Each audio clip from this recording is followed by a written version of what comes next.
talk about the nakshatras. These are the nakshatras. If you look at the belt over here, they start with the Ashwini nakshatra, Ashwini, Bharni, Kritika, Rohini, Mrigshira, Adra, Punarvasu, Pushya, Ashlisha, like that, and they go up to the Revati. Ashwini is the first nakshatra and Revati is the last nakshatra. They are 27 in number. What does that mean? Moon goes into a particular zone or particular area in the sky every day, and it enters a new area the next day, and moon takes 27 days to complete that.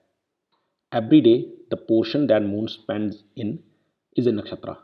The nakshatra is a fixed zone in the sky. If you look outward to the towards the sky, then they have already done this, our rishis. They have fixed those zones or areas, and they have given them some names, and these names are these nakshatra names. They have some stars as well. These nakshatras have some star shapes and all those things, but the main thing is those zones or those areas have some energy flow. That is the reason these nakshatras matter so much. Now a nakshatra is just a space division in the sky, and these are 27 nakshatras, and if you measure the angle, they are 13 degree and 20 minute. So what is 20 minute? I mean, a degree is of 60 minutes, like a 60 those rotations. If it is just 20, then you can look at the accuracy or the minuteness or the smallness of the measurement. That is about the zone or the area. Now a nakshatra is so important. We have further divided it into four parts, and these are called padas. 1 2 3 4. Each nakshatra has four pada, so all the padas combined will be equal to 108. That is equal to the japamala. Now that also corresponds to the navansh in the rashi. And if you don't know the rashi, if you look at the earth here, this is the earth at the center of the observation.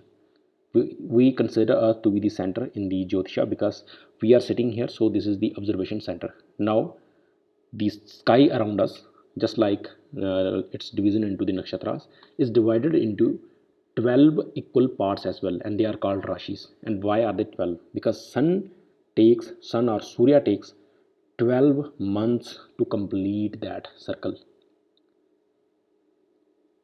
It takes around 30 days to complete a rashi or a zone, and that is a month. The rashis begin with mesh rashi and goes up to mean rashi. A rashi is a 30-degree angle, so it is quite a big zone or a big area. Now a rashi is further split into many parts depending on the thing that you need. It is split into 9 parts, and they are called navanch. Each part is assigned a rashi, and this is used when we have to deal with the marriage and some definite things like some yagya and all those things, because we are not making a prediction, but we are actually looking for something that is accurate. The accuracy has to be 100% here. That is the reason we use this navansh or the 1/9 9 section of a rashi when dealing with the marriage. The rashi is further split into, or this zone is further split into many parts depending on the thing that we need. If you look here, these are 10 parts, so the total will be, if you look at these 9 parts, the total will be 108. 9 into 12, this will be equal to 108, and that is equal to the this padas in the nakshatra and namash in the rashi. They are always equal. That is the accuracy, and that is the reason this namash is highly accurate and is used in predictions and marriage like things. But if you have to make some very deep predictions where there can be some room for the error, then you go into these things. This is 10, I mean 10 parts in a rashi. This is 12, and this is used to predict your career, to look for you what is your career will be. And here you look, these are, if I can count, these are 60 parts within this thing. So this is very accurate, very deep. Here we don't deal with the rashis anymore. we deal with the energies, graha movement, and it goes deeper. Here we look for the past life and a lot of other things.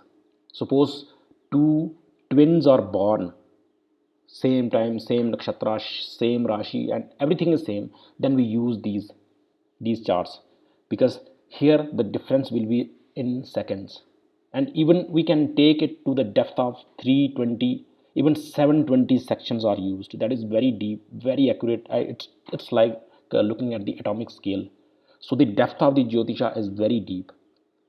Now we are dealing with the nakshatra, and since these planets, if you look over here, these planets move around the earth and they keep on crossing rashis. Sometimes they can be in the one rashi, other rashis and all that. They are rotating in the nakshatra as well, because these are the zones and they are coinciding with each other, overlapping each other.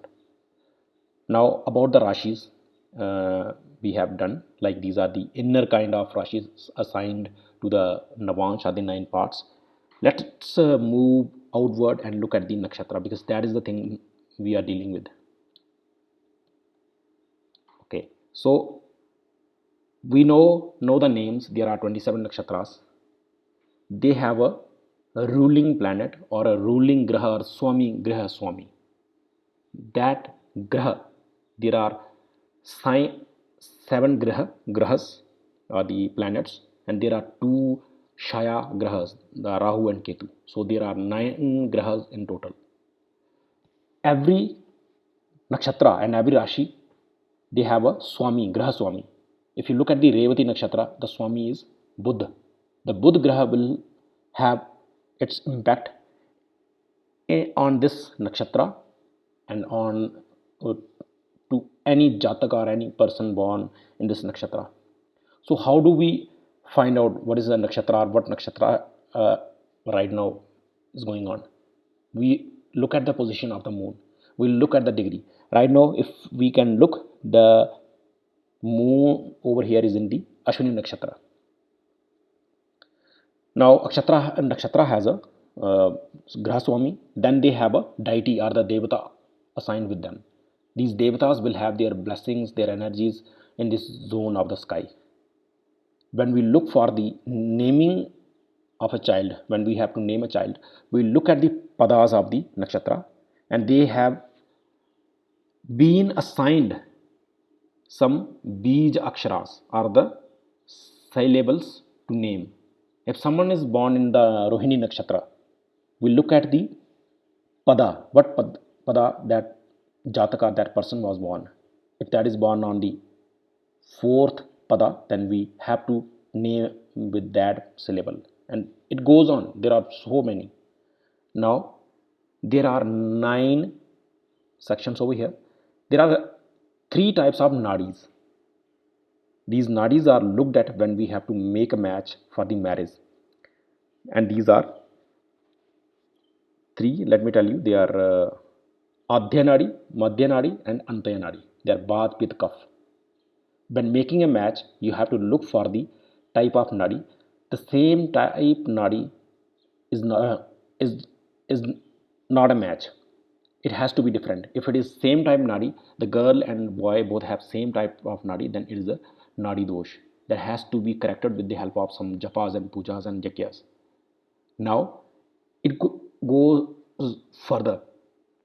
Every nakshatra is assigned with a joni, type of the animal. If a person is born in the Punarvasu nakshatra, the type of that person will be like a cat. And if the person is born in the Adra nakshatra, then the nature of that person is like a dog. I mean, deep down, it is not like exactly dog. If someone is born in the Dhanishta nakshatra over here, then the yoni is the lion. Now when making a match during marriage, either it has to be same, or the animals have to be friends. Now a siha or a lion will not be a friend with the bakri or a goat.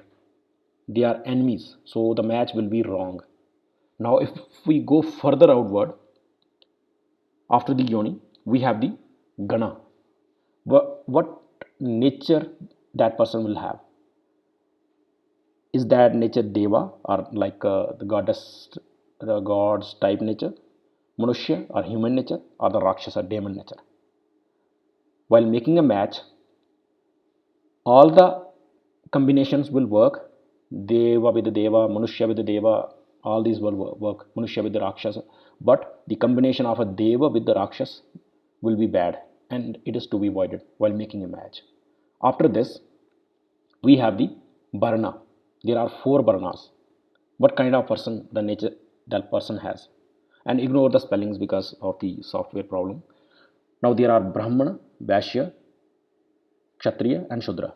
While making a match, it is always looked at that the Varna of the girl can be equal or less. But if the Varna of a girl is above the boy, then it will be a bad match. It will be ego clashes. If a girl has the Varna of a Brahman and the boy has a say a Varna of a Vaishya, then it will be a clash.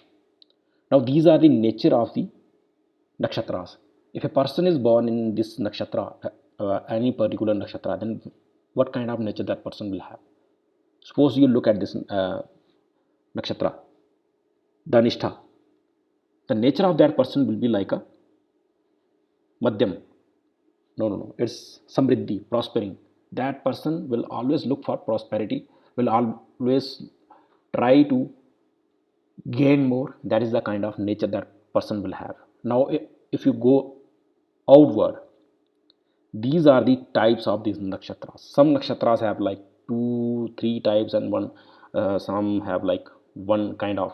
Now these types are not like some are good or some are bad. Sometimes we need some kind of cruel, hard nakshatras when we are doing some kind of japa or aradhana, sadhana. So we look for that kind of nakshatras at that time. If you look over here at this nakshatra, Ashlesha, this is both fierce, ugra, and sharp. Sometimes we need this, and sometimes we don't need these kind of things like marriage. We look for shubh or auspicious nakshatras. So Punarvasu like thing is good for that. Rohini. These are the types of the nakshatras. There are the classifications, their properties. So this is much about the nakshatra that you have to understand. If you don't get it or don't you understand it, you can look at it again, can deepen your understanding of the nakshatra thing over here. Hope you got the thing. Thank you.